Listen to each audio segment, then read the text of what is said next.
billahi minasyaitonirrajim. Bismillahirrahmanirrahim. Assalamualaikum warahmatullahi wabarakatuh. Alhamdulillahirabbil alamin. Alhamdulillahilladzi an'amana bi ni'matil imani wal islam wa an'amana bi ni'matil amni wassalam wa an'amana bi ni'matis sihhati wal afiyah wa an'amana bi ni'mati tadabburil Qur'an wa an'amana bi jami'in ni'am. Assalatu wassalam ala Rasulillah wa ala alihi wa ashabihi wa man walah. Amma ba'du. Subhanaka la ilma lana illa ma 'allamtana innaka antal alimul hakim. Rabbana zidna ilma warzuqna fahma. Allahumma anfa'na bima 'allamtana wa 'allimna ma yanfa'una warzuqna uluman tanfa'una. Asbahna wa asbahal mulkulillah walhamdulillahi la syarikalah la ilaha illa huwa wa ilaihi nusyur. Asbahna ala fitratil islam wa kalimatil ikhlas wa ala dini nabiyina Muhammadin sallallahu alaihi wasallam wa ala millati abina Ibrahim hanifa wa ma kana minal musyrikin. Radina billahi rabba wa bil islami dina wa bi Muhammadin nabiyya wa rasulah. Alhamdulillah wa syukurillah, segala puji dan syukur senantiasa kita panjatkan kehadirat Allah Subhanahu wa taala yang senantiasa tidak pernah alfa, tidak pernah lupa ya Allah memberikan kepada kita baik nikmat iman, nikmat Islam, nikmat hidup yang damai dan tentram, nikmat sehat wal afiyah, nikmat bisa mengikuti kegiatan tadabbur Al-Quran dan berbagai nikmat yang lain. Hakikatnya memang Allah tidak pernah memerintahkan kepada kita untuk menghitung, mengira nikmat-nikmat yang Allah telah berikan. Namun satu yang Allah inginkan, mensyukuri nikmatnya. Mensyukuri nikmat bukan berarti menjadi beban, tapi merupakan kebutuhan pada kita semua. Karena dengan syukur nikmat, maka kita akan menjadi hamba yang disebut oleh Allah wa qalilun min ibadiyasy syakur. Memang sedikit orang yang pandai bersyukur. Tapi dengan itu insya Allah kesyukuran yang kita lakukan, kesyukuran yang senantiasa kita ucapkan, maka akan menjadi sebab kita ditambah lagi nikmatnya, bertambah terus anugerahnya, bertambah terus menjadi bagian daripada kita termasuk hamba yang beroleh rahmat dan keberkahan.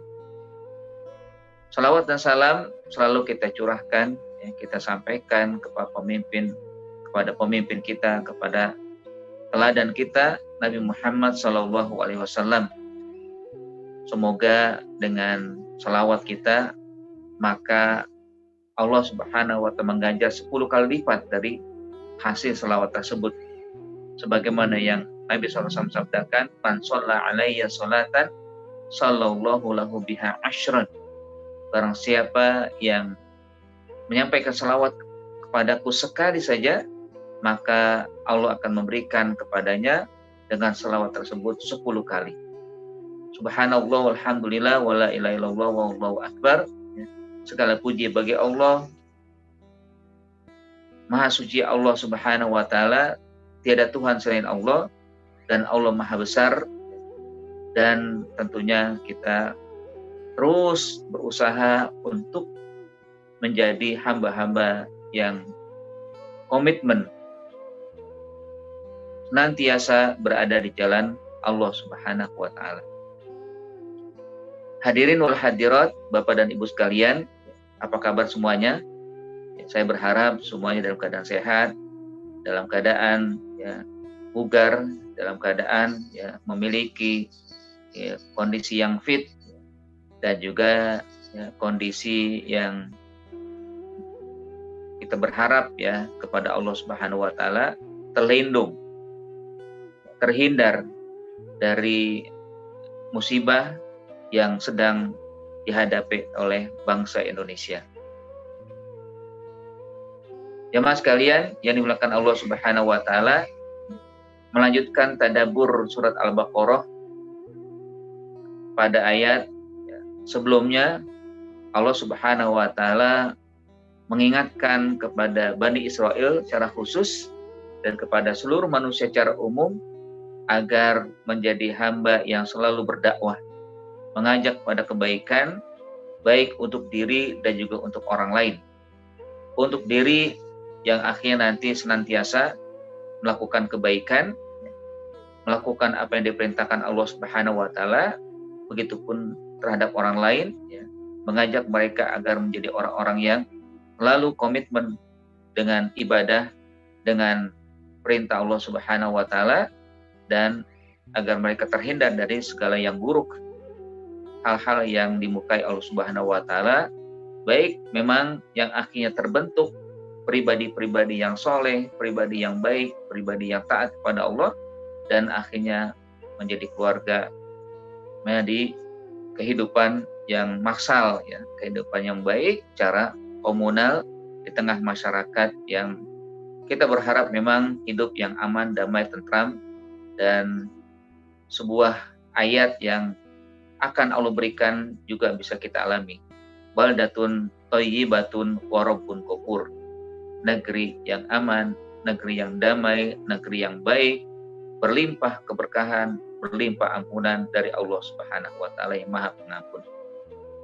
Jamaah sekalian dirahmati Allah, ya, Allah juga berfirman dalam surat Al-A'raf, ya, walau anna ahlul qura amanu wattaqau lafatahna alaihim barakati minas sama'i wal ardh. Sekiranya penduduk suatu negeri beriman dan bertakwa, maka Allah akan limpahkan, Allah akan turunkan keberkahan dari langit dan juga dari bumi. Tentunya keberkahan ini bukan sekedar keberkahan dari satu sisi, tapi berbagai sisi keberkahan, baik keberkahan umur, keberkahan aktivitas, keberkahan pekerjaan, keberkahan rezeki, keberkahan anak, keberkahan keluarga, dan keberkahan-keberkahan lain. Karena kalau sudah Allah menurunkan keberkahan, itu berarti segala kebaikan akan dilimpahkan, akan dianugerahkan kepada orang yang dikehendaki. Siapa yang dikehendaki? Tentunya orang-orang yang beriman, tentunya orang-orang yang bertakwa, tentunya orang-orang yang soleh, selalu komitmen dengan kebaikan-kebaikan, komitmen dengan perintah, komitmen dengan manhaj, dan berbagai sisi yang memang Allah ridhoi. Nah, pada ayat yang akan kita bahas, ya, Allah Subhanahu wa taala menginginkan kepada kita, ya, tentunya secara khusus dulu, ya, yaitu kepada Bani Israel, karena ayat ini masih berkelanjutan tentang bagaimana, ya, peringatan-peringatan, anjuran-anjuran, ajakan-ajakan, ya, kepada satu kaum yang Allah Subhanahu wa taala berikan kepada mereka nikmat, yaitu Bani Israel atau Ahlul Kitab, ya, yang memang, ya, secara khusus ditujukan kepada mereka, namun juga kita perlu memahami ayat ini kepada kita juga Allah perintahkan. A'udzubillahi minasyaitonirrajim. Bismillahirrahmanirrahim. Wasta'inu bis-sabri was-shalah wa innaha lakabiratun illa 'alal khashi'in alladzina yadhunnuna annahum mulaqullah annahum mulaqu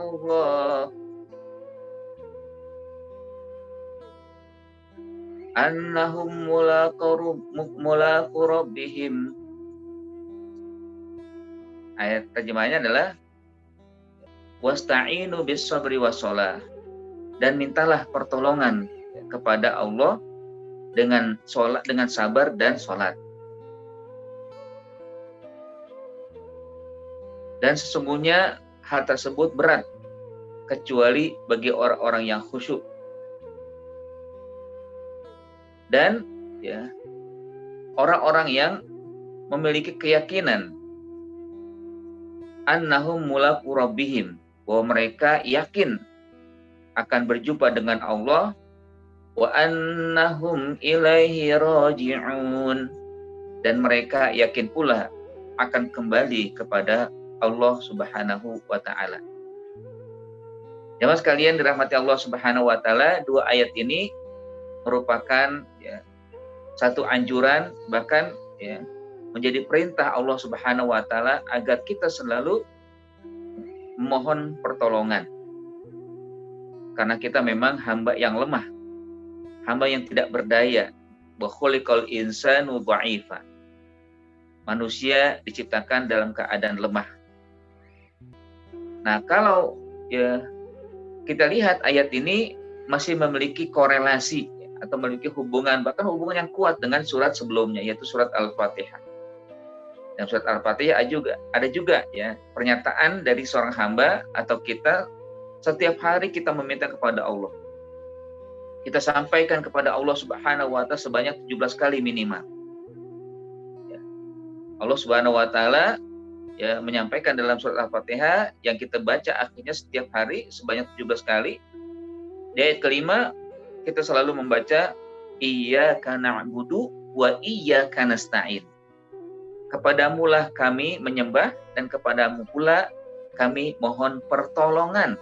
Nah, ini kalimatnya adalah iyyaka nasta'in. Di sini juga Allah Subhanahu wa taala sampaikan wasta'inu bis-sabri was-shalah. Dan mohonlah pertolongan, mintalah pertolongan dengan sabar dan dengan sholat. Artinya kalau kita lihat ya, pada ayat di surat Al-Fatihah, ya, isti'anah kita kepada Allah langsung, tidak ada perantara, karena kita sebutkan dengan iyyaka, mintalah langsung kepada Allah, ya, iyyaka kepadamu Allah Subhanahu wa taala, nasta'in kami mohon pertolongan. Nah, kalau ayat yang surat Al-Fatihah ini hakikatnya adalah merupakan fikrotan wa akidatan, sebagai ideologi kita, sebagai keyakinan kita. Ya, ideologi bahwa kita memang kalau berdoa hanya kepada Allah, meminta kepada Allah Subhanahu wa taala. Jadi fikrotan wa akidatan begitu mantap dalam diri, dalam hati kita, bahwa tidak ada yang bisa kita minta pertolongan kecuali kepada Allah Subhanahu wa taala. Iyyaka na'budu wa iyyaka nasta'in. Kepada Engkau ya Allah kami menyembah, kepada Engkau ya Allah kami mohon pertolongan. Ini bagian daripada ya penanaman hati yang harus kita terus miliki. Ya, keyakinan, ideologi, ya, kemantapan jiwa bahwa kita selalu meminta kepada Allah dalam segala hal. Baik pertolongan, ya, baik rezeki, baik ya kesehatan, atau juga terhindar dari musibah, semuanya itu bagian daripada ya keyakinan kita kepada Allah, ya, keyakinan kita kepada yang telah menciptakan, yang hanya mampu memberikan pertolongan adalah Allah Subhanahu wa taala. Nah, pada ayat ini kalau kita katakan Allah Subhanahu wa taala mengajar kepada kita untuk isti'anah dalam bentuk amalan wa tatbiqan. Bagaimana kita mengamalkan yang ada dalam surat Al-Fatihah tadi, ya pengamalannya bagaimana isti'anah itu. Mohon pertolongan, ya, mohon bantuan dan sebagainya dan hal yang lainnya. Nah, di sini adalah amalan wa tatbiqan dalam rangka mengamalkan, menerapkan apa yang sudah kita yakini dengan cara apa? Dengan cara bersabar, dengan cara sholat, ya, dan tentunya hal-hal lainnya yang menyebabkan kita mendapatkan pertolongan dari Allah Subhanahu wa taala. Jadi jelas gitu ya, bahwa tidak ada ya surat dengan surat lain pasti di situ ada korelasi atau hubungan yang kuat. Ya, bisa dilihat dari satu sisi atau sisi yang ini, sisi yang itu kan. Nah, di sini sisinya adalah bahwa surat Al-Fatihah mengajarkan kepada kita tentang bagaimana mohon petunjuk, mohon pertolongan ya secara yakin, ya secara fikroh, ya secara akidah, dan di tempat lain Allah Subhanahu wa taala mengajarkan agar kita dalam amalan dan tatbiqon memang harus demikian, ya. Di antara adalah isti'anah ini. Isti'anah ibadatan, isti'anah akidatan wa ya fikrotan, ya itu ada. Lalu juga nanti ada isti'anah dalam amalan wa tatbiqon, ya, dalam pengamalan dan penerapan, ya terutama permohonan kita kepada Allah ya, agar diberikan pertolongan, diberikan perlindungan, diberikan ya segala hal yang kita inginkan. Hadirin wa hadirat, Bapak dan Ibu sekalian dirahmati Allah Subhanahu wa taala. Lalu kita lihat pada ayat ini memang Allah Subhanahu wa taala ingin ya, menyampaikan kepada satu pihak ya secara khusus, yaitu ahlul kitab. Jadi seakan-akan Allah Subhanahu wa taala menekankan kepada mereka, wasta'inu ayyuhal ahbar min ahlul kitab ya bihabsi anfusikum ala ta'atillah wa iqamatis shalah. Jadi ini yang saya sampaikan ungkapan dari Ibnu Katsir ya dalam kitabnya Tafsir Al-Qur'anul Azim di Ibnu Katsir. Jadi beliau mengatakan bahwa maksud daripada ini adalah wahai kalian ahlul kitab ya. Wahai kalian yang telah diberikan anugerah kitab Taurat dan kitab Injil, mintalah pertolongan kepada Allah Subhanahu wa taala dengan menahan diri bihadfi anfusikum, menahan diri untuk selalu taat kepada Allah Subhanahu wa taala dan juga dengan mendirikan salat. Ya. Al-mani'a minal fahsya'i wal munkar. Yang mana salat itu dapat mencegah kalian dari perbuatan keji dan munkar. Ya. Bahkan al-muqarrabah min ridallahil azimah, akan mendekatkan ya seseorang kepada Allah Subhanahu wa taala, bahkan mendapatkan ridho Allah Subhanahu wa taala. Ya. Yang tentunya dalam mendirikan sholat membutuhkan usaha, karena sholat itu agak berat didirikan kecuali bagi mereka yang khosyiin, yang khusyuk dalam pelaksanaannya. Maksudnya apa al-khosyi ini? Al-mutawadhi'in, yang selalu merasakan dirinya hina dan rendah di hadapan Allah. Ya. Al-mustaqimina li ta'atihi, bahkan mantap, tenang, tentram untuk ya, menjalankan ketaatan kepada Allah Subhanahu wa taala. Al-mutadzallilina min makhafatihi, bahkan juga ya, terus merasakan ya, kehinaan di hadapan Allah Subhanahu wa taala yang maha kuat, yang maha besar dan maha agung. Jamaah sekalian, ya, hadirin wa hadirat yang dimuliakan Allah Subhanahu wa taala, hakikatnya memang ayat ini bukanlah sekedar kepada satu kaum, tapi umum ya, kepada kita pula diperintahkan untuk selalu menerapkan ayat-ayat yang ada dalam Al-Qur'an. Nah, karenanya bagaimana kita juga bisa menerapkan ayat ini agar kita mendapatkan rahmat dan ridha Allah Subhanahu wa taala. Yang pertama adalah selalulah kita memohon pertolongan hanya kepada Allah.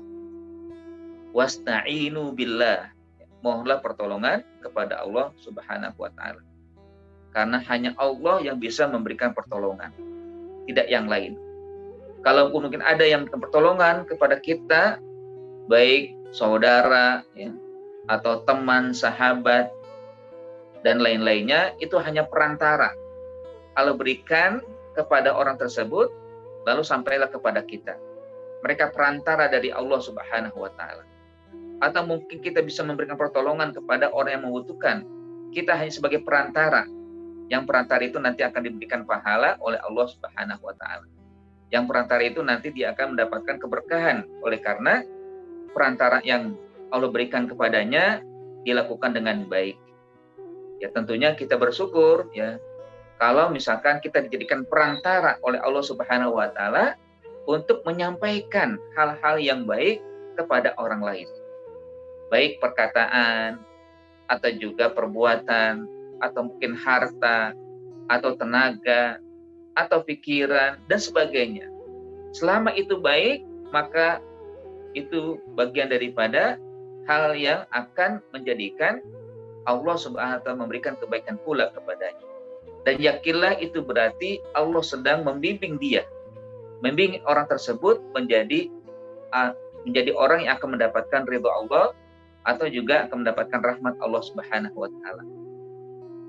Karenanya harus kita yakini bahwa sesuatu yang baik sudah pasti datang dari Allah. Kalau kita mendapatkan itu berarti kita sedang dijadikan perantara oleh Allah Subhanahu wa taala. ya. Nah, apa yang dimaksud dengan isti'anah ya? Nah, isti'anah ini dari ana ya'inu atau a'ana yu'inu. Jadi pertolongan. Lalu ditambah dengan alif sin ta jadi ista'ana.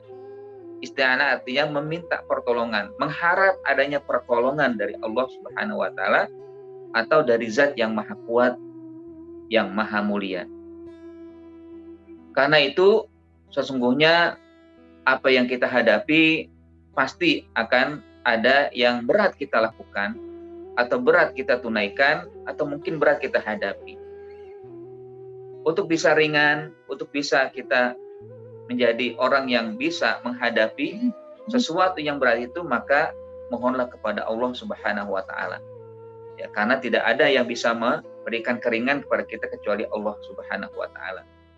Ya, kalau di surat Al-Fatihah sudah kita yakini, nah sekarang di sini kita amalkan. Bagaimana caranya kita jadikan Allah sebagai tempat kita bersimpuh, ya, meminta segala hal, segala sesuatu yang kita inginkan. Allah sangat bahagia, Allah sangat suka dengan orang yang mengibah, dengan orang yang meminta, yang terus berdoa kepadanya.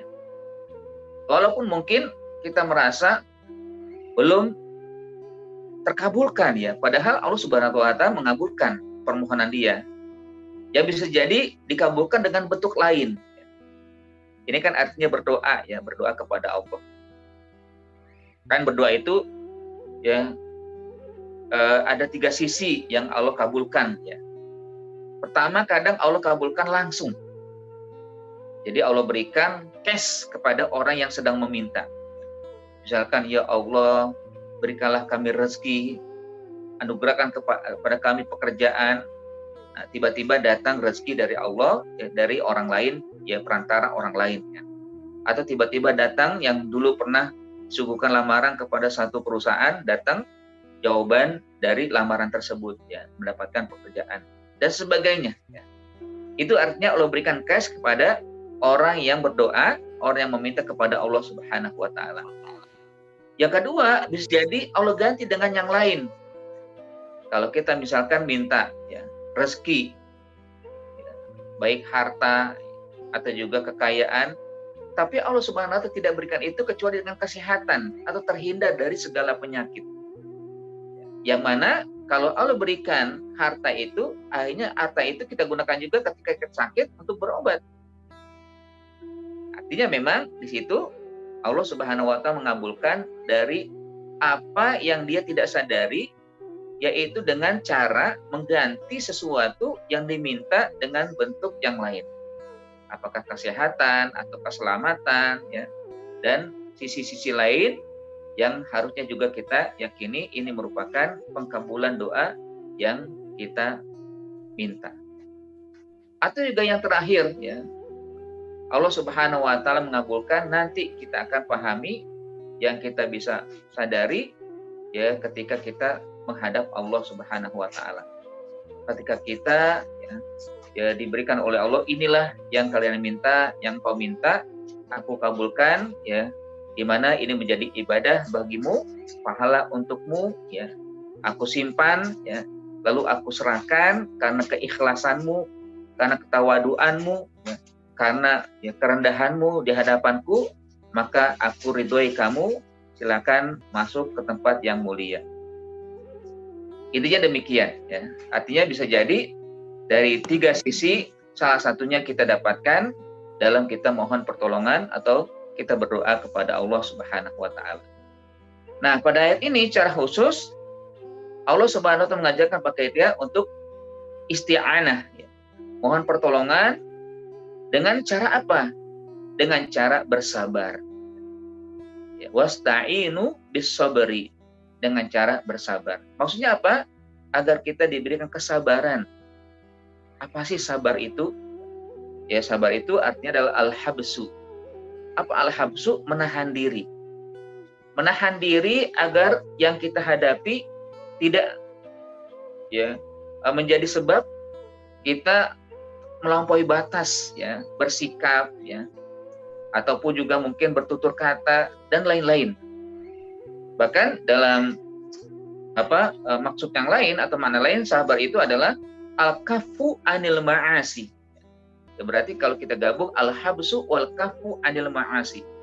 Jadi sabar itu adalah menahan diri dan mencukupkan diri, tidak melakukan hal-hal yang membuat Allah marah dari apa yang kita hadapi, dari apa yang kita alami.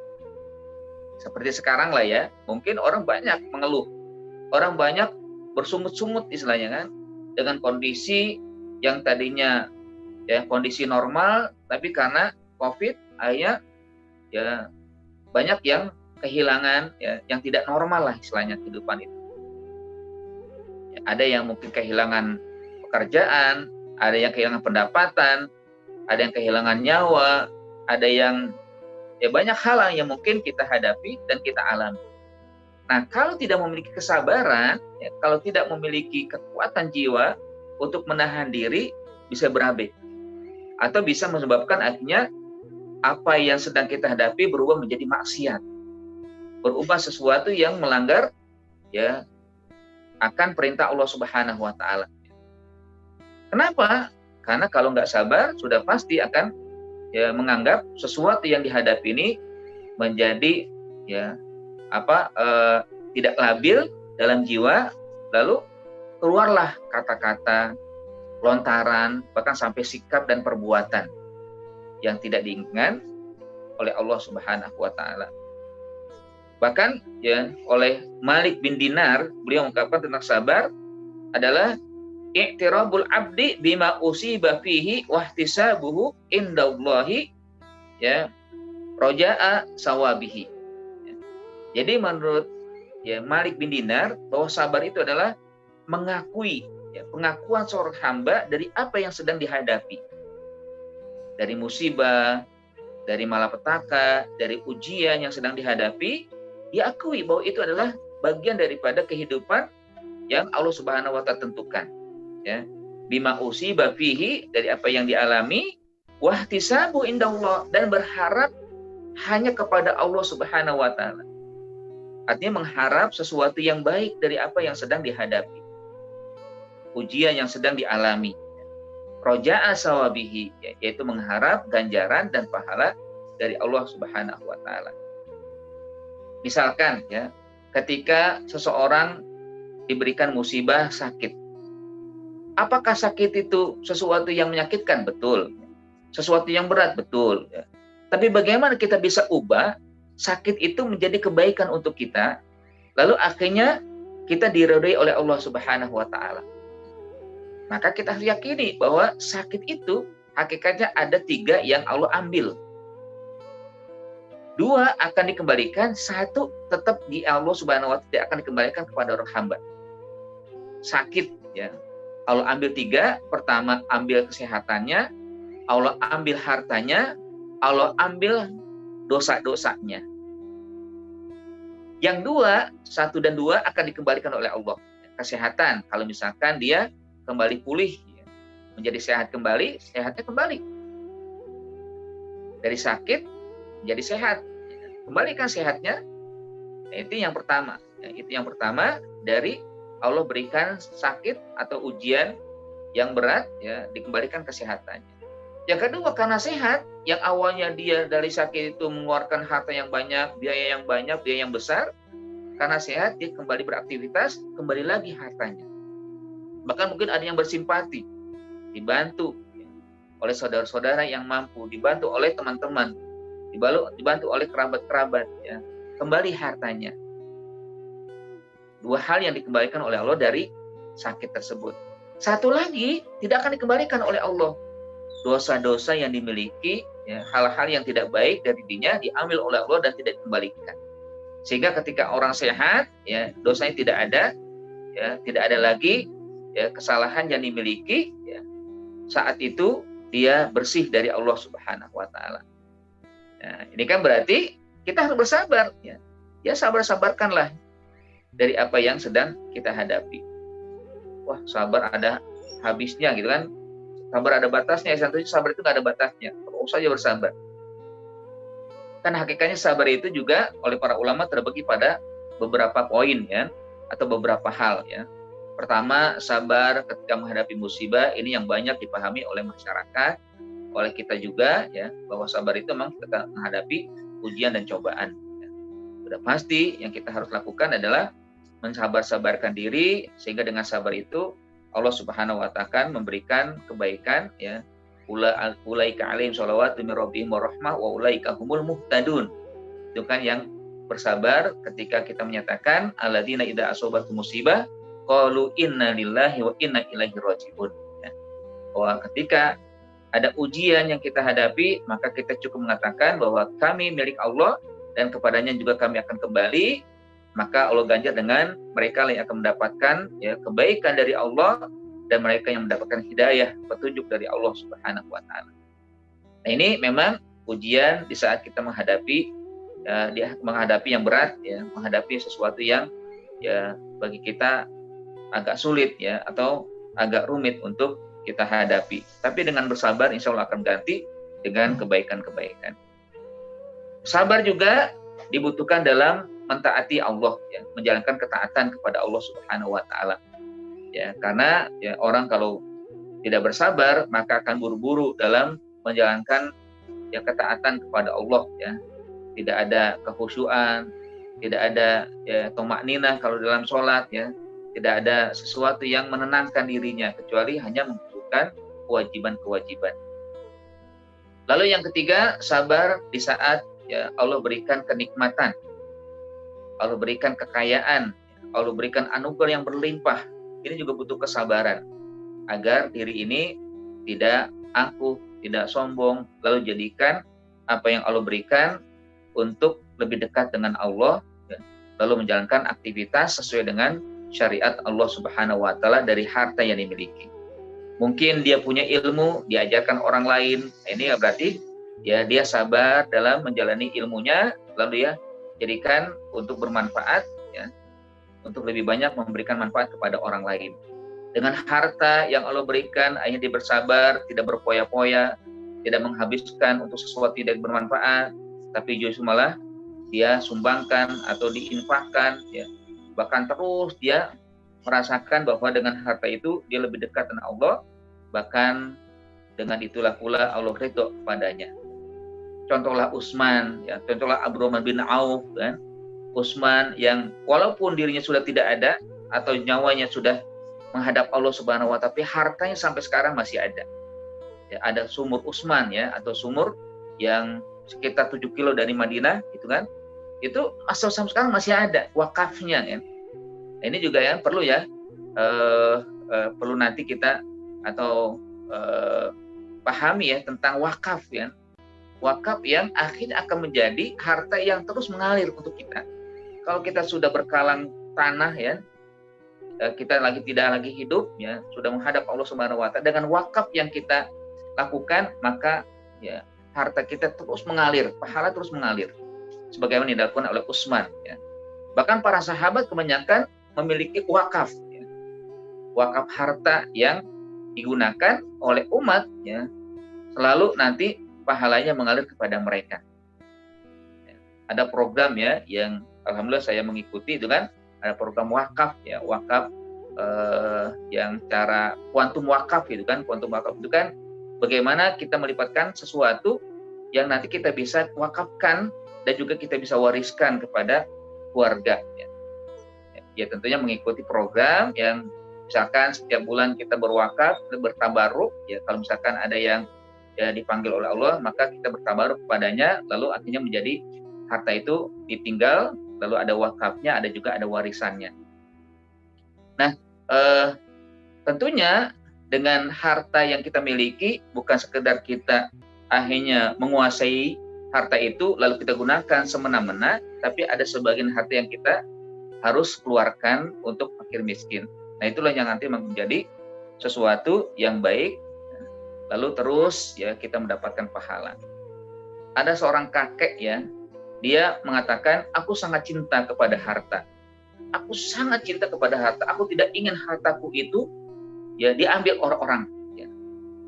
Akhirnya aku sedekahkan. Ya. Ayang bertanya, loh bagaimana bisa? Kok kamu cinta harta, tapi kamu sedekahkan. Ya, inilah memang cara saya mencintai harta saya. Kenapa? Dengan saya bersedekah, yang berarti nanti saya ambil lagi. Saya minta kepada Allah, ya Allah, aku sudah bersedekah, ya aku wakafkan atau aku infakkan ke masjid atau taruh di fakir miskin atau di panti asuhan anak yatim. Lalu aku ambil lagi. Itulah cara aku mencintai harta aku. Ya, memang secara dunia hilang atau berkurang gitu kan.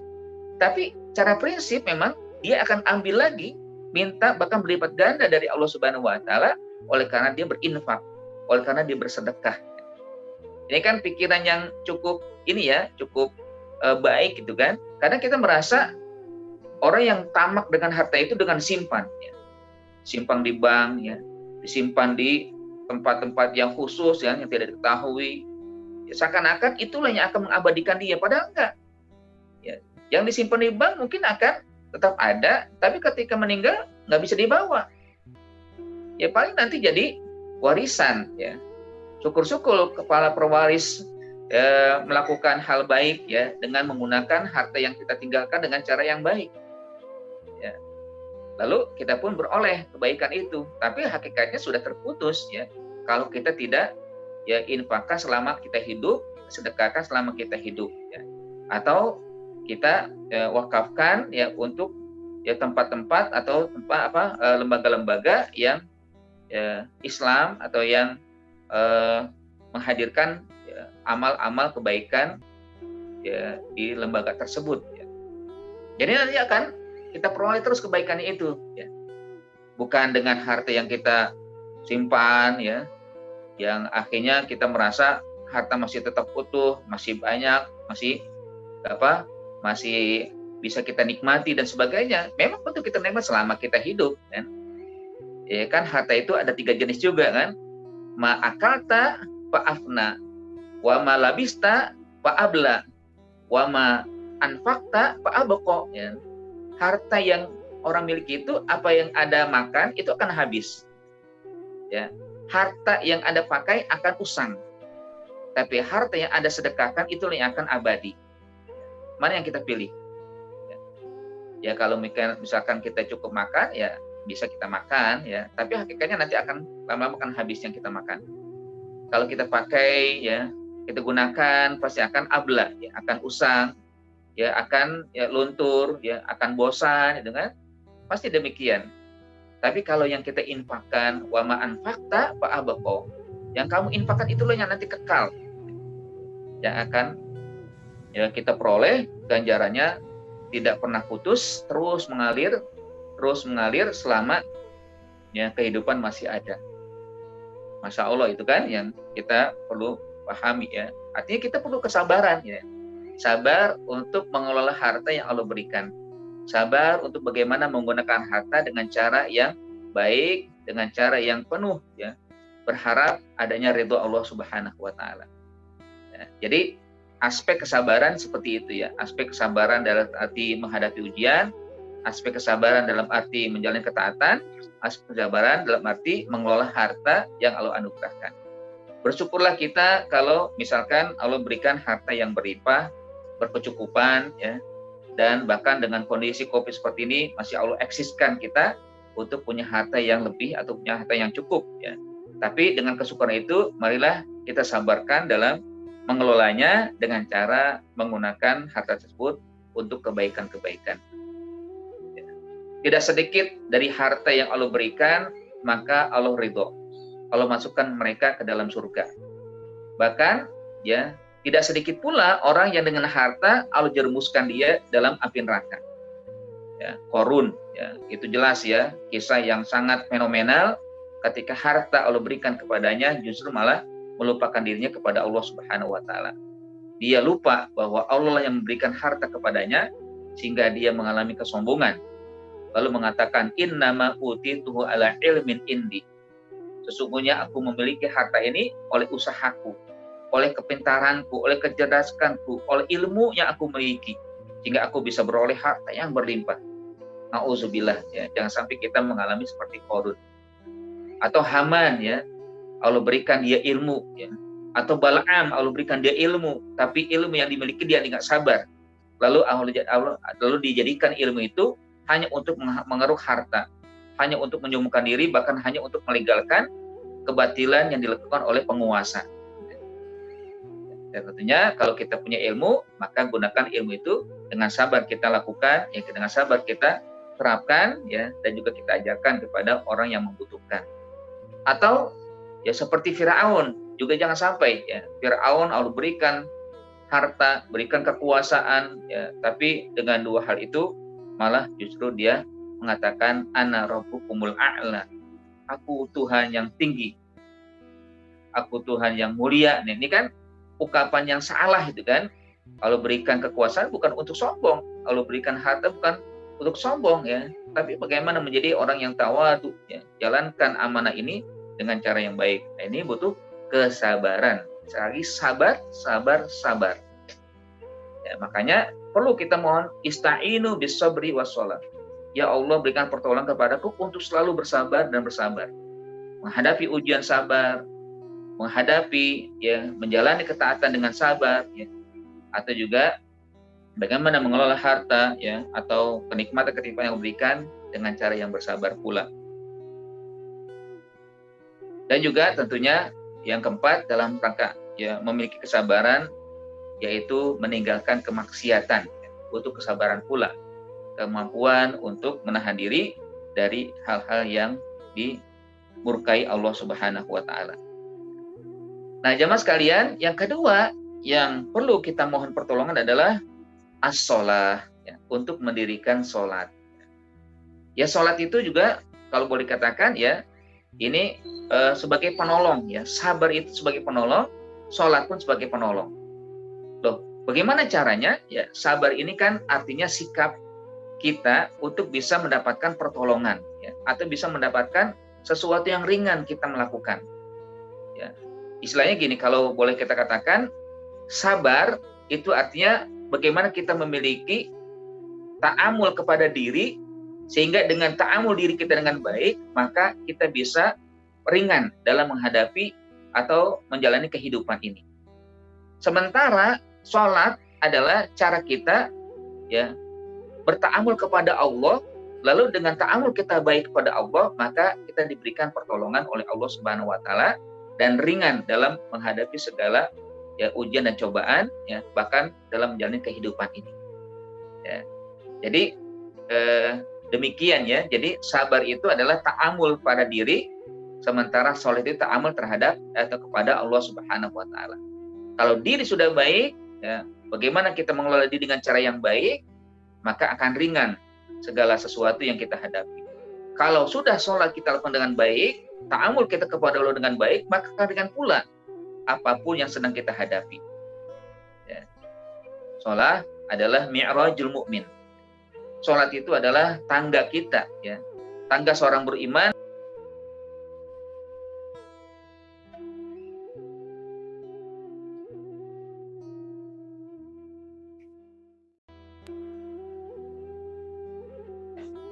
Maka satu-satunya ibadah yang Allah wajibkan di saat Mi'raj adalah sholat. Artinya memang, ya, sholat itu perintah Allah langsung kepada Rasulullah SAW untuk disampaikan kepada hamba-hambanya.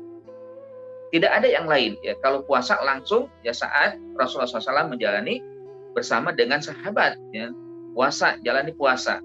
Begitu dengan haji, begitu dengan zakat. Tapi sholat secara khusus Allah perintahkan ketika Nabi SAW menghadap Allah dalam melakukan mi'raj, ya. Maka disebut dengan as-sholatu mi'rajul mu'min, tangga yang tinggi untuk menuju Allah Subhanahu wa taala. Disitulah ketika kita sholat, kita sedang berta'amul, kita berkomunikasi dengan Allah, ya. Dalam surat Al-Fatihah juga disebutkan, kan, bahwa Al-Fatihah itu terbagi dua. Yang pertama adalah bagaimana hamba memuji Allah, lalu yang kedua, bagaimana hamba ini meminta kepada Allah. Pujian kepada Allah itu dianggap suatu kebaikan, ya, yang Allah suka dan senang dengan itu. Lalu bagaimana hamba meminta, ya, ketika kita mengatakan iyyaka na'budu wa iyyaka nasta'in, hada ma baina abdi wa li abdi ma sa'al. Inilah antara aku dengan hambaku, dan hambaku aku akan berikan dari apa yang dimohonkan. Lalu kita minta ihdinas shiratal mustaqim dan sebagainya, ya. Nah, Nah, jemaah sekalian, jadi berkat Allah Subhanahu wa taala, karenanya perlu ya kita pahami bersama bahwa hakikat hidup ini akan menjadi baik dan menjadi ringan kalau kita memiliki dua hal yang ada disebutkan pada ayat ini. Ya, ista'inu bis-sabri. Ya, bagaimana kita mohon pertolongan ya agar kita diberikan kesabaran sehingga meringankan kita dalam segala ujian dan segala ya aktivitas yang kita lakukan dalam hidup. Dan sholat, ya bagaimana kita hanya bisa dekat dengan Allah, memiliki hubungan yang baik dengan Allah Subhanahu wa taala, maka ketika hubungan baik dengan Allah baik, ya, maka akan menjadi ringan pula. Ya, kan kalau kita ya dalam kehidupan biasa saja, kalau kita misalkan punya hubungan baik kepada siapa, ada orang yang punya pengaruh ya. Misalkan kalau dalam tingkat pemerintahan, kalau kita dekat dengan lurah atau camat, gitu kan, pasti akan mudah segala sesuatu yang kita butuhkan dalam urusan-urusan administrasi pemerintahan. Kan bisa begitu kan? Ya. Kalau kita dekat dengan dengan direktur-direktur yang dia memiliki jabatan ya, atau dia memang menguasai perusahaan-perusahaan ya. Nah, ketika kita ingin sesuatu baik dengan meminta pekerjaan atau yang lainnya pasti akan mudah. Nah, bagaimana dengan Allah Subhanahu wa taala? Kalau kita memiliki hubungan baik dengan Allah, pasti semuanya akan mudah. Dialah pemilik segala sesuatu, pemilik segala-galanya. Ya. Allahu qadirun ala kulli syai'. Allah Maha mampu atas segala sesuatu. Tabarakalladzi biyadil mulku wa huwa ala kulli syai'in qadir, kan? Maksudnya Allah yang di tangannya kerajaan dan dia ya mampu atas segala sesuatu. Qadirun ala kulli syai'.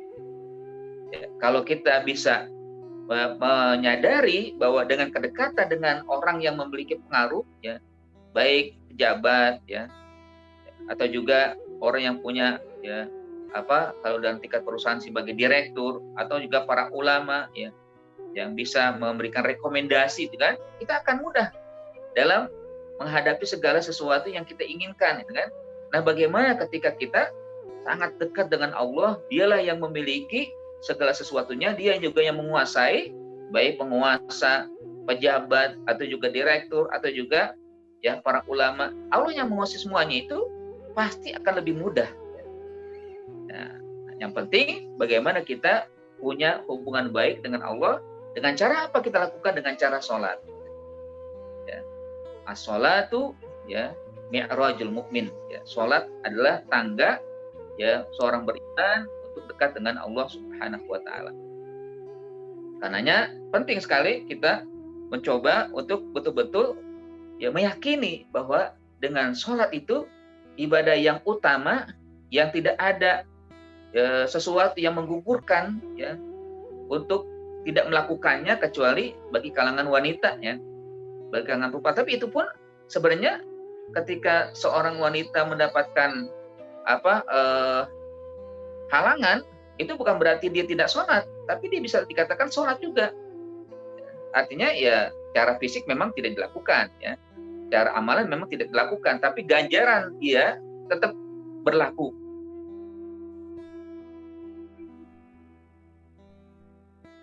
Ya, nah jemaah sekalian dimuliakan Allah Subhanahu Wa Taala, jadi hanya sholat ya yang bisa yang tidak bisa digugurkan. Ya. Makanya dalam satu ungkapan dikatakan shollu ya qabla an tusollu tusalla alaihi. Sholat kalian sebelum kalian disolatkan. Jadi kewajiban sholat itu akan ada terus. Apakah nanti yang dilakukan oleh dirinya dengan dia sholat atau nanti orang lain mensolatkan dia.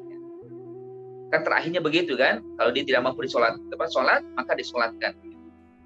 Ya. Jadi kalau zakat ada penggugurnya. Ya. Apa itu? Kalau dia memang tidak punya harta, ya, tidak punya harta, dia nggak wajib nggak wajib zakat, kan? Ya, misalkan tidak ada nisabnya, ya, bagaimana mungkin dia bisa berzakat kalau nggak ada nisab, nggak ada harta yang cukup? Puasa pun bisa, ya, ada yang menggugurkannya kalau dia sudah renta, ya, yang tidak lagi mampu untuk puasa, walaupun diganti dengan fidyah. Haji pun cuma sekali. Bahkan juga kalaupun mungkin seumur hidup tidak bisa melakukan ibadah haji, nggak ada dosa. Karena memang tidak punya kemampuan. Ya. Walillahi 'alan nasi hajjul baiti liman istata'a ilaihi sabila. Hanya kepada Allah manusia melaksanakan perintah haji bagi yang mampu, kan? Kan bagi yang mampu. Kalau nggak mampu, nggak ada masalah. Yang penting ada niat saja. Ya Allah, berikan aku kesempatan untuk haji. Tapi sampai akhirnya dia tidak bisa haji. Karena tidak cukup uang, ya, tidak cukup kemampuan untuk melaksanakannya. Nggak ada masalah. Tapi sholat adalah kewajiban yang selamanya tidak ada penggugurnya. Tidak ada yang bisa menggantikannya. Maka dari itu, ya sholat adalah ibadah yang harus dan senantiasa kita tunaikan. Memang ada penggugurnya bagi kelompok tertentu, kan, bagi kalangan ibu-ibu, kan, yang ya ada setiap bulan datang ya halangan-halangan. Tapi itu sekali lagi tadi saya sampaikan bahwa itu bukan berarti dia tidak sholat, ya memang secara fisik, tapi Allah mengganjarkan tetap dia seakan-akan seperti ya sholat. Ibaratnya seperti orang musafir, kan, orang musafir itu kan ketika ada perintah sholat karena dalam perjalanan dia boleh ya mengkosor, ya. Nah, dari kosor itu kan dari 4 menjadi 2. Ya. Tetap seakan-akan dia melaksanakan 4. Ya. Tapi karena sedang musafir, ya dia melaksanakan 2, yang ganjarnya tetap sama dengan orang yang sholat ya, 4 rakaat. Ya. Dan tentunya ketika Allah berikan keringanan, ketika diambil, Allah suka dengan sesuatu yang diberikan keringanan diambil oleh hamba. Bukan berarti nanti berkurang, enggak, tetap sama. Nah, begitu juga dengan orang yang sedang berhalangan, tidak melakukan ibadah sholat karena memang uzur syar'i, maka dia tetap diganjar oleh Allah seperti orang yang ibadah sholat, kaum laki-laki yang sholat. Ya, bisa diganti tentunya dengan zikir, ya, atau dengan hal-hal yang baik lainnya. Nah, jemaah sekalian di rahmati Allah Subhanahu Wa Taala, karenanya ini sangat penting, sabar perlu kita pahami dengan baik, dan juga sholat perlu kita dalami dengan baik. Ya, tentunya dengan sholatlah kita akan mendapatkan ya kedekatan dengan Allah, hubungan yang baik dengan Allah Subhanahu Wa Taala.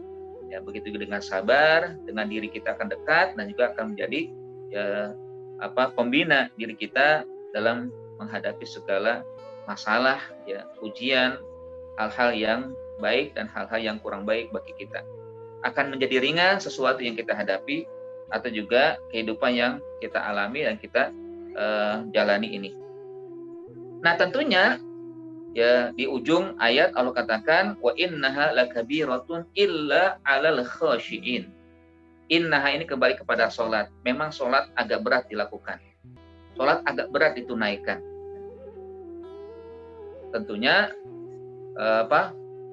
sholat ya yang dilakukan ya, agak berat kecuali bagi mereka yang memiliki tingkat kekhusyuan.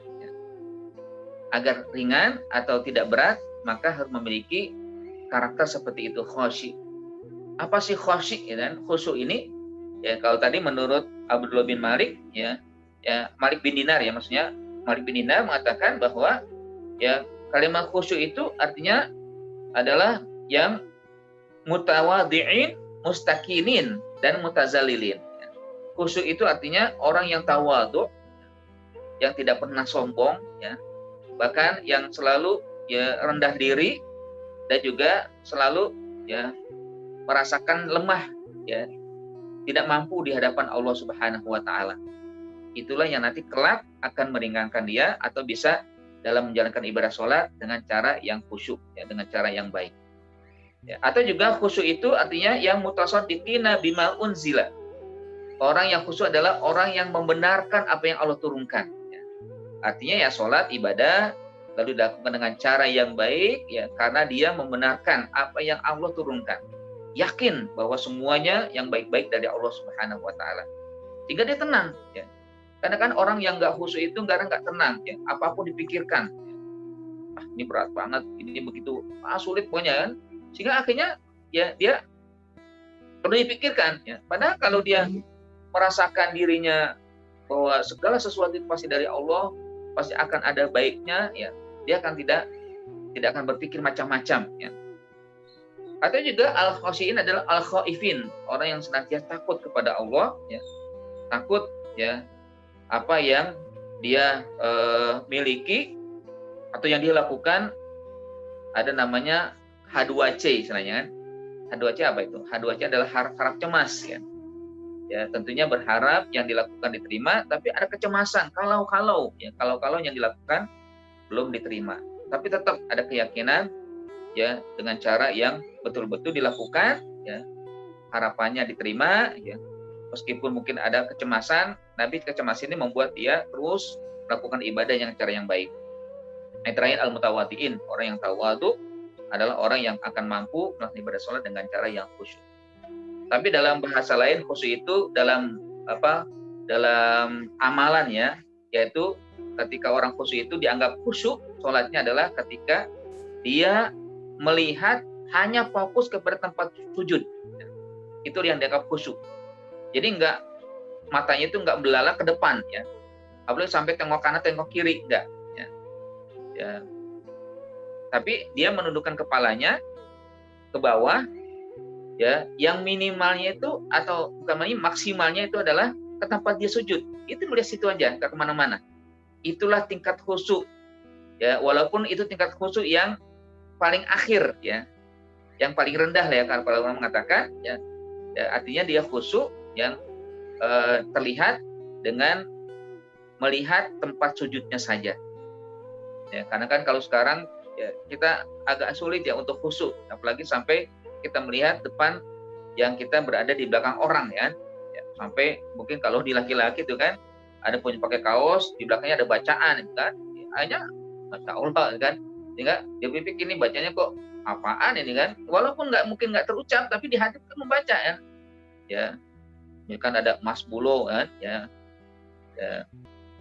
atau yang lain lah kan, ungkapan tulisan-tulisannya nggak benar ya, atau juga mungkin yang namanya setan kan bisa membisikkan ya, kelihatan dari tulisannya kok nggak bagus banget, atau juga dari mungkin kalau baju batik kok lengkungannya kok nggak pas banget gitu kan, atau jahitannya kok miring dikit kan. Nah itu akan berpikir, bagaimana caranya untuk menghindari itu? Lihatlah tempat sujud ya, tempat sujud, maka insya Allah dia akan menjadi orang yang khusyuk.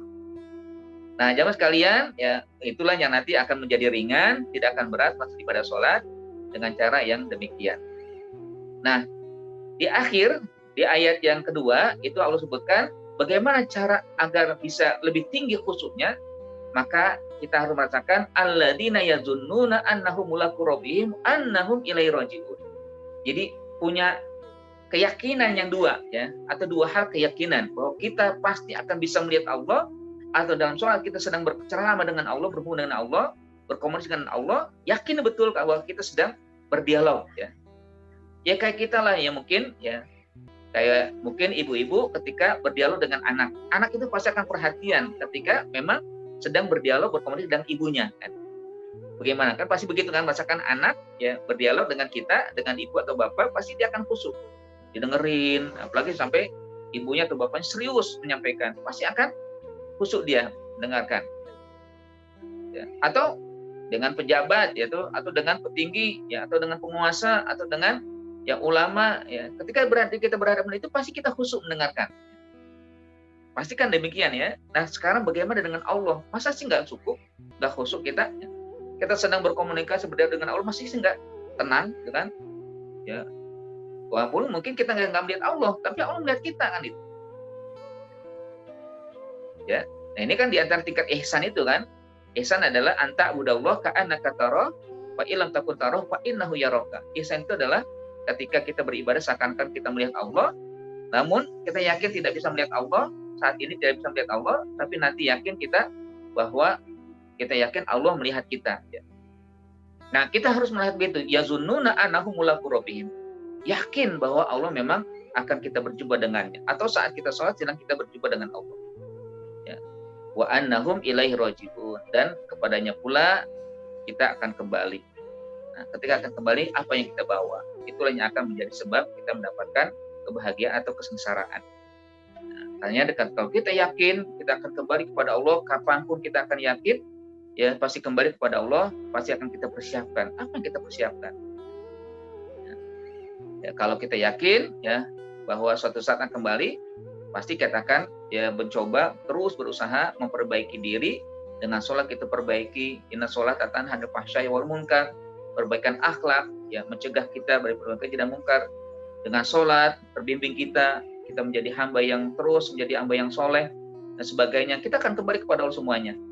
Semuanya akan kita rasakan, ya, tentunya yang kita bawa amal kita, ya, dan harta yang tadi kita wakafkan, ya, harta yang kita sedekahkan, ya, subhanallah, ya, tentunya kita mengucap tasbih kepada Allah, walhamdulillah, kita puji Allah ketika kita memiliki keringanan dalam menjalankan ketaatan kepada Allah, baik untuk selalu bersabar, untuk selalu, ya, mendirikan sholat dengan cara-cara yang baik. Wallahu a'lam bishawab. Itu saja mungkin yang dapat saya sampaikan dari 2 ayat tentang bagaimana kita isti'anah kepada Allah Subhanahu wa taala untuk selalu bersabar dan sholat. Lalu juga kita merasakan bahwa kita akan berjumpa dengan Allah, pasti kita akan kembali kepada Allah. Semuanya pasti akan kembali kepada Allah dengan posisi apakah dia akan mendapatkan kebaikan, ya, dengan bekal-bekal yang cukup, atau mungkin dengan posisi yang nauzubillah, semoga kita tidak alami, ya, tidak punya bekal atau menjadi orang-orang yang, ya, selamanya sengsara. Aku qouli hada wa astaghfirullah lakum, ya. Assalamualaikum warahmatullahi wabarakatuh. Alhamdulillah, ya, jemaah sekalian, itu yang bisa saya sampaikan, ya. Baik, di sini sudah banyak tadi saya lihat chattingan, ya, chattingan pertanyaan dari beberapa hadirin dan hadirat, ya. Pertama, terkait dengan izin bertanya, Ustadz, apakah seorang anak bisa mengkodok sholatnya orang tua yang telah meninggal dunia akibat semasa hidup orang tua dalam keadaan sakit tidak bisa menjalankan sholat? Ya, memang, ya, kodok itu dilakukan oleh, ya, si pelakunya atau, ya, orang tersebut, ya, yang dalam pelaksanaannya kadang-kala dilakukan dengan menggunakan fidyah, ya, membayar fidyah, ya, dengan misalkan sekarung beras itu kan, dengan berapa mud, ya, diganti, kan. Tapi kalau kodok dari orang lain tentunya tidak, ya, tidak bisa, ya, menurut saya, ya, kalau saya tidak bisa ada kodok dari orang lain, ya. Tapi kodok dengan bentuk, ya, seperti itu. Ya, memang kalau tidak mampu, gunakanlah, ya, sholat itu dengan cara yang mampu dilakukan, ya. Dengan cara yang mampu dilakukan. Misalkan, ya, kalau tidak bisa sholat berdiri, dengan duduk. Kalau tidak bisa duduk, dengan berbaring, ya. Kalau tidak berbaring, dengan isyarat. Kalau sambil berbaring tidak menggerakkan anggota tubuh, dengan isyarat. Makanya anak yang soleh itu penting sekali, ya, sehingga nanti ketika ada orang tua sakit yang mungkin lumpuh, diajari, ya, diajar dengan isyarat-isyarat sih nggak apa-apa, ya. Yang penting dia punya niat untuk melaksanakan ibadah sholat. Allah Maha tahu apa yang dilakukan oleh hambanya, ya. Kalau anak yang soleh pasti akan dibimbing orang tuanya untuk selalu tetap melaksanakan ibadah sholat, ya. Menjalani ibadah sholat apapun kondisi bagaimanapun akan diajarkan untuk melaksanakan ibadah sholat sehingga tidak ketinggalan. Tapi kalau misalkan ketinggalan atau tidak mampu, ya, tidak ada yang bisa mengkodok kecuali dirinya sendiri. Kalau sehat dikodok, kalau enggak, ya, nanti Allah Subhanahu wa taala meminta dia, ya, dengan cara, ya, apakah dengan bayar dengan beras itu kan. Wallahu a'lam, ya. Baik, tidak ada pertanyaan lagi. Ustadz, mohon izin bertanya, bagaimana kewajiban seorang yang qadarullah lumpuh pada satu saat, ya, misal saat sholat subuh atau asar, ya, ya, sering tidak ada yang membantu dan sering tubuhnya penuh najis. Apakah ia tetap harus melakukan sholat dengan kondisi tersebut? Jazakallah. Ya, bagi saya, ya, tentunya tidak ada halangan dia untuk tetap melaksanakan ibadah sesuai dengan kondisinya, ya, sesuai dengan kemampuannya. Yang mungkin masih ada najis, nggak masalah. Ya kan, nggak ada yang mampu kan, nggak ada yang bisa menggantikan dia. Maksudnya nggak ada yang bisa membantu dia untuk, ya, mengganti sehingga dia terhilang dari najis, ya, atau bisa digantikan, ya, pakaiannya yang kena najis dengan pakaian yang baru. Kalau selama tidak ada yang mengganti, dia bisa tetap melaksanakan ibadah sholat sesuai dengan kondisi saat itu. Ya, kalau dia lumpuh, gerakan, ya, dengan isyarat, ya, tidak bisa menggerakkan tangan, tidak bisa menggerakkan kaki, dengan anggota tubuh dengan isyarat, bacaan qomat kamit itu kan, ya, sedang berarti sedang sholat dengan zikir, gitu kan. Ya, kalau misalkan kayak pendapat Imam Syafi'i kan, kalau ada seorang memiliki baju cuma satu-satunya, tapi baju itu ada najis, ya, Sekarang mana bisa dilakukan? Apakah dia sholat tanpa baju atau sholat dengan baju yang najis? Nah, menurut Imam Syafi'i, dia sholat dengan baju yang walaupun ada najisnya, ketimbang dia meninggalkan sholat atau dia tidak menggunakan sholat tanpa pakaian. Silakan menggunakan baju yang memang tidak ada gantinya, walaupun terkena najis. Ya, jadi sholat yang pakainya ada najis, ya lebih baik dia pakai ketimbang dia sholat tanpa pakaian, ya, sehingga auratnya kelihatan. Jadi kalau misalkan ada ya kondisi lemah atau kondisi yang lumpuh yang tidak ada bisa menggantikan, ya atau membantu dia untuk mengganti baju, ya tidak masalah untuk menjalani sholat, ya dengan kondisi yang saat itu dia memang terpaksa ya untuk melakukan sholat tanpa menggunakan pakaian yang suci. Terus izin bertanya, Ustadz, saya pernah mendengar bahwa dalam bersedekah atau berinfak kita tidak boleh pelit dan boros, ya pertengahan, ya. Mohon penjelasannya, yang dimaksud tidak boros itu, Ustadz, jazakumullah khairan, ya. Memang gini ya alladzina la yunfiqu wa la yaqturu, ya. Kita itu tidak boleh menahan, ya, apa yang kita miliki. Tahan gitu kan sampai nggak keluar sedikit pun, ya ini namanya pelit, ya. Atau ketika kita bersedekah sampai diumbar semuanya, dikeluarkan semuanya, udahlah yang penting saya sedekahkan semuanya untuk untuk jalan Allah, untuk mendapatkan keberkahan itu, sehingga kita tidak memiliki harta itu, atau tidak kita tinggalkan untuk keluarga. Nah ini nggak boleh juga. Jadi jangan digenggam semua, jangan diumbar semua, ya kan. Nah di pertengahan itu adalah ketika kita berinfak, ada yang kita tinggalkan untuk keluarga, ya. Ada yang tinggalkan untuk diri, ya. Makanya dalam surat An-Nisa dikatakan wal yakhshal ladzina law taraku min khalfihim dzurriyyatan di'afan khafu 'alaihim falyattaqullaha wal yaqulu qaulan sadida. Khawatirlah, takutlah kalian ketika meninggalkan anak cucu keluarga yang lemah, ya. Diantaranya lemah harta, ya. Misalkan orang tuanya begitu rajin berinfak sehingga diinfakkan semuanya, sehingga nanti anaknya tidak punya apa-apa. Lalu ketika orang tuanya meninggal, anaknya menjadi peminta-minta, ya, nggak boleh begitu. Ya harus tetap ada yang ditinggalkan. Makanya kan kalau dalam berwakaf misalkan itu menurut fatwa MUI kan wakaf itu hanya boleh diwakafkan harta itu 45%, itu udah maksimal 45. 55%-nya ya lebih 10% kan dari yang diwakafkan itu untuk warisan. Diwariskan untuk anak-anak, sehingga nanti anak-anak keluarganya yang lain yang tinggalkan ada kecukupan, ya harta itu kan, ya, jadi nggak minta-minta, ya istilahnya kalau dalam kisah sahabat kan ketika dia mengatakan kepada Rasul, ya Rasul bolehkah saya berinfak seluruh harta saya? Nggak boleh. Kalau setengahnya bagaimana? Nggak boleh, ya. Kalau sepertiga bagaimana? Sepertiga sudah cukup, ya. Jadi cukup sepertiga yang diinfakkan harta yang dimiliki, sisanya nanti ya untuk dirinya dan juga untuk keluarga, ya dalam menjalani kehidupan sehari-hari. Ya kalau misalkan sudah kita lakukan, insya Allah itu menjadi keberkahan lah, bukan harta itu. Ya, jadi cuma satu yang melakukan seluruhnya itu Abu Bakar, kan. Bahkan setelah Abu Bakar melakukan itu, nggak pernah Nabi mengatakan contohlah Abu Bakar, nggak pernah. Ya. Contohlah Abu Bakar nggak pernah Rasul mengatakan begitu, kan. Ya, jadi memang itu pengecualian Abu Bakar, ya. Allah tidak larang dia untuk berinfak dengan seluruhnya ketika ditanya, ya bagaimana engkau tinggalkan keluargamu, aku tinggalkan Allah dan Rasulnya, ya. Itu keyakinan dia, ya. Tapi nggak pernah Nabi mengatakan contohlah Abu Bakar berinfak seluruhnya dikeluarkan, enggak.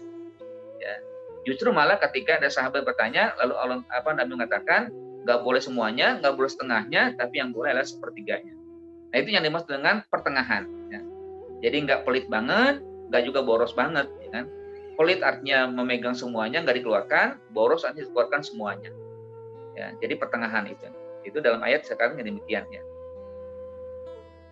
Baik, ya saya kira itu ya yang ada, ya, yang di chatting. Jika mungkin ada yang ingin disampaikan langsung silakan dari Bapak dan Ibu yang hadir. Ya, jika ini tanyakan.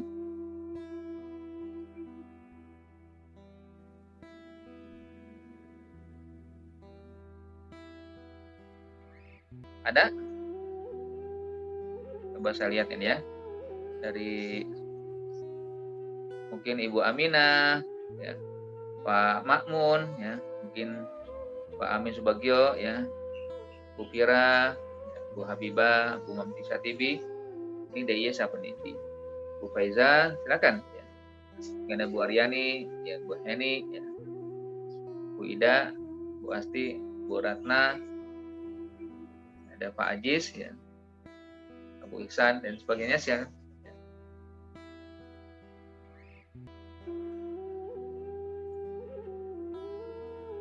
Gimana? Jika tidak ada, ya berarti kita cukupkan sini ya, cukupkan di sini.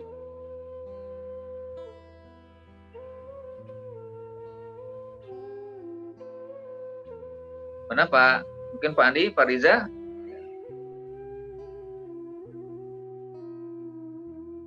Alhamdulillah ya. Ini kehadiran ada sekitar 34 ya, 36 orang ya. Terima kasih atas kehadiran semuanya. Mudah-mudahan kita bisa terus ya menjalin silaturahim ya, dan bisa menambah wawasan kita tentang makna-makna yang ada dalam ayat-ayat Al-Quran ya.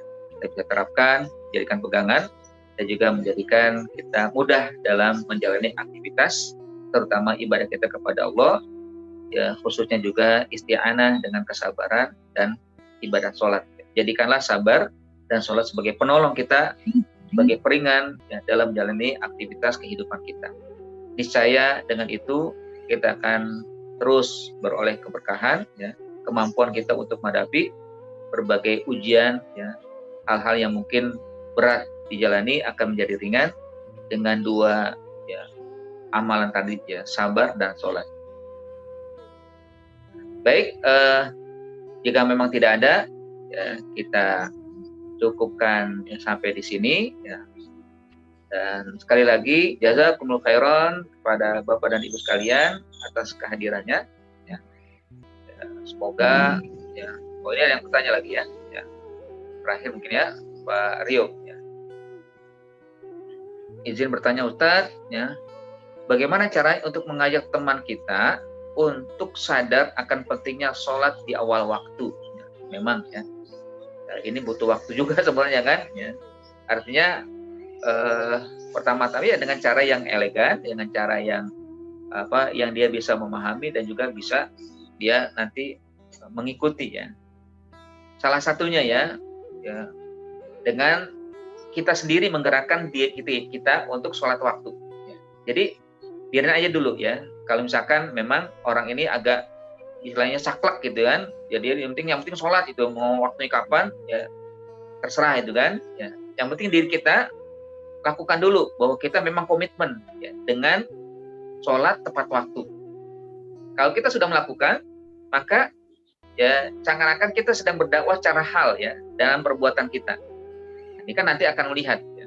Ini saya pernah melakukan sendiri gitu kan, di waktu saya menjadi mahasiswa di Mesir itu kan. Ya, saya tinggal berdua ya sama teman lah gitu kan ya. Nah, teman ini sholatnya jarang di masjid. Bahkan sholatnya ya gitu, semaunya gitu kan. Ini ada juga begitu kan, walaupun mahasiswa ya. Tapi sholatnya begitu kan ya. Kalau alhamdulillah ya bukan berarti sombong gitu kan dengan menceritakan seperti ini ya. Saya punya komitmen ya untuk sholat selalu di masjid ya. Nah, akhirnya setiap hari saya sholat di masjid ya. Memang alhamdulillah dekat ya waktu itu sholat. Dia punya tempat kos dengan masjid dekat ya. Terlalu jauh lah itu kan ya. Tiap hari bahkan subuh juga begitu kan ya, walaupun kondisi dingin tetap keluar. Nah, dia akhirnya lama-lama merasa ya, anak ikut dong, bangunin aku dong gitu kan, waktu subuh bangunin aku dong ya untuk sholat ya, kayaknya enak ya bersama ya sholat jamaah di masjid ya kan, daripada sholat sendirian gitu. Lama-lama dia ngikut ya. Nah, itu dengan cara yang memang kita lakukan sendiri ya. Jadi istilahnya atamuruna sambil bir watan sauna pusaku itu kita hindari kan, kita nyajak orang lain, kita sendiri kita lupakan ya. Tapi bagaimana memang yang akan bagus itu kan kita lakukan diri sendiri, nanti ketika kita ajak orang akan ringan juga dia mau mendengarkan atau tanpa kita ucapkan pun kita tidak sampaikan, dia akan melihat bahwa memang sudah dilakukan oleh dia. Ini saya begitu.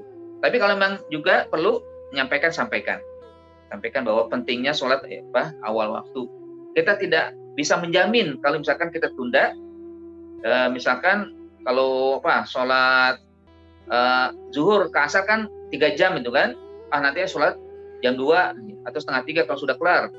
Tanyain aja, kamu bisa jamin ya umurmu akan sampai jam setengah 3 ya, gituin aja ya, jamin nggak ya. Ini kan pernah ya dilakukan oleh Umar bin Abdul Aziz ya, ketika dia ditanya oleh anaknya, wahai anakku kenapa kok ayah nggak kerja ya, ada urusan banyak ini kan, besok aja lah aku tunaikan. Nah, ditanya oleh anaknya, apakah bapak bisa menjamin besok masih hidup ya, begitu ditegur oleh anaknya, ini anak yang soleh kan, bisa menjamin nggak bapak bisa hidup besok ya. Nah, setelah itu didengar itu langsung dikerjakan ya masalah-masalah atau perkara-perkara yang dihadapi. Ya, artinya begituin aja ya, sampaikan kalau bisa menjamin silakan ya. Tapi tentunya kita tidak bisa menjamin hidup ya kalau walaupun cuma 1 jam atau 2 jam ke depan. Nah, izin bertanya Ustadz ya, ini banyak lagi. Bagaimana caranya untuk udah ya? Ya, implementasi sabar itu bagaimana Ustadz? Ya, apa hanya diam saja? Nah, ini maksudnya apa nih ya? Ya tapi mungkin gini ya. Jadi sabar itu bukan berarti diam atau nggak melawan kalau misalkan ada sesuatu yang menyakitkan kita. Ya. Tapi bagaimana kita menghadapi dengan elegan aja gitu kan? Ya, ya mungkin kalau diam artinya memang tidak keluar lontaran kata-kata yang ya tidak sukai oleh Allah gitu kan. Jadi misalkan gini ya kan, kita ditakdirkan sesuatu yang tidak kita suka, lalu akhirnya kita diam. Betul, memang maksudnya diam itu agar tidak keluar kata-kata yang istilahnya suudzon lah gitu kan, bersangka kepada Allah. Ya Allah ya, kok aku aja yang menghadapi ini kan, kenapa enggak yang lain gitu kan. Ini berarti kan seakan-akan tidak menerima ya. Atau dengan cara yang tidak diam tapi mengganti dengan kata-kata yang enak, kata yang baik ya. Ya Allah berikan kekuatanku, kesabaran untuk menghadapi ujian ini. Ya. Ya. Jadi menyerahkan ya sesuatu itu kepada Allah dengan kata-kata yang enak, kata-kata yang baik, ya berhusnuzon kepada Allah Subhanahu Wa Taala. Jadi kadang-kala kalau memang kita memang tidak mampu untuk mengeluarkan kata yang baik, diam, silakan. Ya. Qul khairon auliya sumut, dengan kata-kata yang baik keluarkan, kalau enggak ya diam. Betul ya. Sabar dalam arti diam saja. Tidak perlu berkata-kata yang khawatir kalau kata-kata kita keluarkan malah justru ya dianggap suudzon atau bersangka kepada Allah Subhanahu Wa Taala, atau juga tidak menerima dari takdir yang Allah tetapkan. Tapi kalau misalkan kita bisa keluarkan kata-kata yang indah, kata-kata yang seakan-akan memang kita menerima segala sesuatu yang Allah berikan kepada kita, Allah takdirkan, ya silakan. Ya, pujian-pujian ya atau zikir-zikir ya, kita ganti sesuatu yang tidak kita sukai dengan zikir. Nah, ini lebih baik ya. Jadi apapun yang kita hadapi akan berpahala ya. Lalu untuk tahapan-tahapan memberi contoh lewat perilaku itu sampai berapa lama ya? Ya, bulan atau tahun kah? Ya, kapan aja gitu kan? Nggak perlu pakai batas-batas ya. Yang penting kita contohkan terus, jangan sampai kita kelihatan tidak komitmen ya dengan ibadah yang sedang kita lakukan atau dengan cara dakwah yang qaulun itu ya. Di sisi mungkin diiringi dengan lisan lah ya. Ya, dengan cara lisan sekali-kali, atau kita juga menyampaikan sesuatu itu kita praktekkan ya. Jadi iringi lisanun wa qaulun ya, lisanun wa amalun ya. Kita katakan, kita sampaikan, ayo sholat bareng yuk ya di masjid. Kan sholat di masjid berjamaah lebih baik ya 27 derajat daripada sholat sendirian ya. Atau sholat tepat waktu lebih baik daripada sholat yang diundur-undur ya. Atau sholat berjamaah di masjid lebih baik daripada sholat berjamaah di rumah, yang kalau kita langkahkan kaki ke masjid ya, kaki kanan mendapatkan pahala atau mendapatkan derajat di sisi Allah, kaki kiri menggugurkan dosa-dosa. Ini kan banyak yang akan diperoleh atau diterima di dunia, maklumat-maklumat yang kita sampaikan. Nah, sehingga akhirnya berpikir juga ya kan, ya saya nggak bisa punya banyak ya kebaikan ini kalau sholat di rumah aja kan, atau ya sendirian. Atau juga sampaikan sholat berjamaah itu akan bisa menyempurnakan sholat kita. Kadang kita nggak khusyuk sholat, tapi bisa sempurna dilengkapi khusyukan kita dengan jamaah lain yang khusyuk. Kan bisa jadi ya, di masjid itu yang berjamaah itu ya mungkin satu orang yang khusyuk ya, satu orang yang terima, tapi dengan satu orang yang khusyuk ini yang terima ini menyebabkan yang lain tidak diterima ya, menjadi ketularan khusyuannya gitu kan. Kan gitu. Kalau kita sendirian nggak khusyuk, ya udah kita sendirian, siapa yang menyempurnakan, nggak ada. Kan gitu ya. Ya. Baru kemudian kita ajak ke lisan ya. Tentunya bisa diiringi aja ya. Iringi lisan dengan amal ya. Kalau mungkin kita tidak sanggup mengucapkan sesuatu yang lisan, mungkin bisa dengan perbuatan saja ya. Baik, itu saja mungkin ya yang bisa saya jawab dari beberapa pertanyaan secara chattingan ya. Jika tidak memang ada lagi ya, kita akhiri. Mungkin dari Ibu dan Bapak akan melaksanakan kegiatan lain ya. Terima kasih sekali lagi atas kehadirannya. Marilah kita dengan kita berdoa kepada Allah. Mudah-mudahan aktivitas kita menjadi sarana keberkahan, rahmat Allah turun ke kita semua. Sementara saudara kita, sebagaimana yang kemarin disampaikan, ada yang sedang sakit, Allah angkat penyakitnya, Allah berikan ganjaran dari sakitnya, Allah angkat juga tentang kesalahan dan dosa-dosanya akibat sakit yang sedang diberikan atau yang sedang dihadapi. Ya, dan juga kita semoga berlimpah harta, berlimpah keberkahan, berkah dalam segala aktivitas, ya kita dimudahkan dan istiqomah di jalan Allah Subhanahu wa taala. Ista'inu bis-sabri was-shalah, marilah kita tunaikan untuk selalu mohon pertolongan untuk kita mendapatkan kesabaran dan melaksanakan ibadah dengan cara khusyuk. Ya, astagfirullahalazim, astagfirullahalazim, astagfirullahalazim. A'udzubillahi minasyaitonir rajim. Bismillahirrahmanirrahim. Alhamdulillahirabbil alamin, hamdan syakirin, hamdan na'imin, hamdan yuwafi ni'amahu wa yukafi mazidah. Ya Rabbana lakal hamdu kama yanbaghi li jalali wajhikal karim wa 'azimi sultanik. Allahumma sholli ala sayidina Muhammad. Allahumma inna nas'aluka ridhaka wal jannah wa na'udzubika min sakhatika wan nar. Allahumma innaka 'afuwun karim tuhibbul 'afwa fa'fu 'anna ya karim. Allahumma ighfir lana wa liwalidina warhamhum kama rabbawna shaghara. Allahumma barik lana fi jama'ina hadza.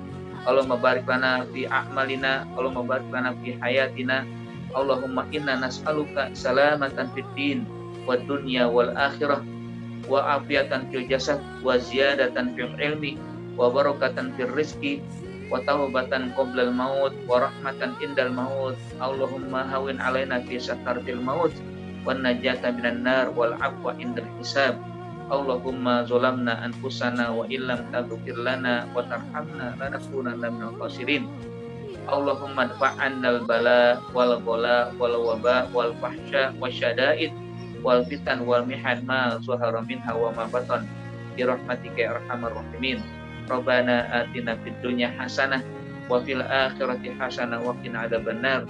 Wa sallallahu ala sayidina Muhammadin wa ala alihi washabbihi wasallam. Subhana rabbika rabbil izzati amma yasifun wa salamun alal mursalin walhamdulillahi rabbil alamin. Alhamdulillah rabbil alamin. Kita akhir dengan hamdalah wa kafaratul majlis. Alhamdulillah rabbil alamin. Subhanakallahumma wa bihamdika asyhadu an la ilaha illa anta astaghfiruka wa atubu ilaik. Akhir kalam. Assalamualaikum warahmatullahi wabarakatuh.